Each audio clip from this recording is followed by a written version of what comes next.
So last night I had to pick my son up from an activity he had with some other boys in the neighborhood, and I was both dreading the ride home with him and also looking forward to it because I wanted to have a pretty serious conversation with him. So I pick him up and we get in the car. And we're talking about how the activity went, and I know this conversation's coming up and kind of trying to put it off a little bit, but ended up telling him, "Hey, bud, I've got something important and that I wanted to talk with you about. I've got an important conversation that I wanted to share with you." And without hesitation, he says, "Is it gonna be awkward, Dad?" And we've had some awkward conversations, the birds and bees and whatnot. But I said, "No, I don't think this one will be too awkward. Maybe a little bit." He's like, "Okay." So he braced himself, and I told him that I wanted to say sorry to him and apologize. And he said, "What are you apologizing for?" And I said, I try to be a good father. I try to be level-headed. I try to be mature. I try to lead you and the family well. But I'm a man, and I fall short of that at times. And I know I lose my patience. I know I lose my cool. I know sometimes I come down harder on you than I should and than I'd like to. And I know that impacts you. And I want you also to know that when I make those mistakes, it's not indicative of anything that is wrong with you. It doesn't mean that you're a bad kid. It doesn't mean that you're necessarily wrong. It doesn't mean that you messed up. It means that I made a mistake, and I have to own that. And when we mess up, it's our responsibility to correct the situation. I also want you to know that when I behave in a manner that I don't want to, I lose my cool in the moment or get too heated, that it isn't indicative of any damage in our relationship. I still love you. I still care about you. I still think the world of you. Those are just my shortcomings as a father. And we had a pretty good conversation about this, and although it was difficult for me, it was good for me to get that off my chest because I've been wanting to tell him that for a while, because I know he takes it hard when I do come down on him unnecessarily, just like I think most of us as fathers have a tendency of doing at times, although we like not to do that. And he said to me, "Well, Dad, I want to apologize too." And I said, what do you want to apologize for? And he said, "Oh, I want to apologize because sometimes I do deserve what you're telling me and what you're scolding me about or getting after me about." I said, "Yeah, maybe that's true." He's like, "Yeah, I tease my brothers and sisters. Sometimes I'm a little lazy, and so I understand when you come down on me." And he wanted to apologize for that. I said, "Well, that's good.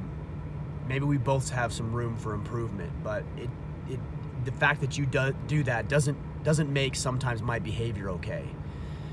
And I said, "Just because I'm apologizing doesn't necessarily make your behavior okay." Now, I know this might not seem like that big of a deal to you, but I'll tell you what, when we got out of the car, he came around the truck and he gave me a big hug, and our relationship this morning and last evening is stronger, is tighter, it's forged deeper, because I was willing to have that difficult conversation with him. I was willing to apologize to him. I was willing to, I got a little emotional. I got a little teary-eyed as I was sharing that apology with him. And I allowed him to see that. I allowed him to see where I fall short and what a man does when he messes up and how he fixes his behavior and how he corrects himself. And I think a lot of the times we as fathers place ourselves on this pedestal and this mantle that we aren't supposed to mess up, or we aren't supposed to fail. And I think when we do that, we end up setting our children up for failure because it isn't realistic. Like it's just not it's not conducive to a healthy example, because they're gonna mess up, and you want them to understand that when they do, here's how you fix it. Here's how you correct it. These difficult conversations they're difficult. They're challenging. They're hard, and I think most of the time we would rather put them off and assume another person understands our intent and our motives and where we're coming from. But gentlemen, we've got to do a better job opening our mouths and sharing the lessons that we have and sharing where we're falling short and having some serious conversations with our children, with our wife, with a boss, a colleague, a coworker. You can't sweep this stuff under the rug. Life is short, and we never know how long we have on this spinning rock. And I never want there to be a conversation that goes left unsaid. So, as difficult and maybe awkward, like my son had suggested that conversation was, it was much needed, and I feel a whole lot better having that conversation, having that dialogue with him, and forging that bond even tighter on the foundation of truth, which is that I'm not perfect and that I do mess up and I have sorrow and remorse and regret for my behavior at times. But as men, we can correct that behavior. So I'm gonna issue you a challenge.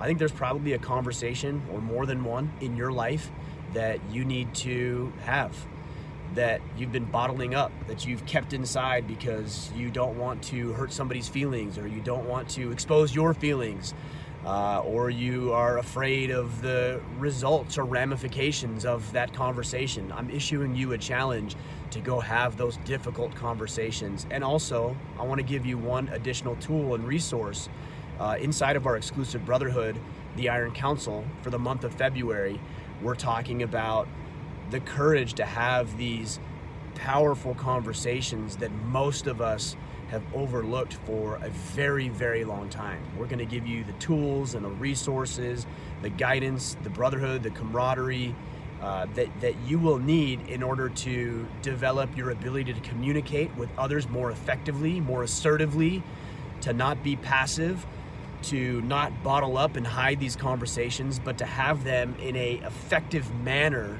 that will serve you and the people that these conversations need to be had with. So join us over there.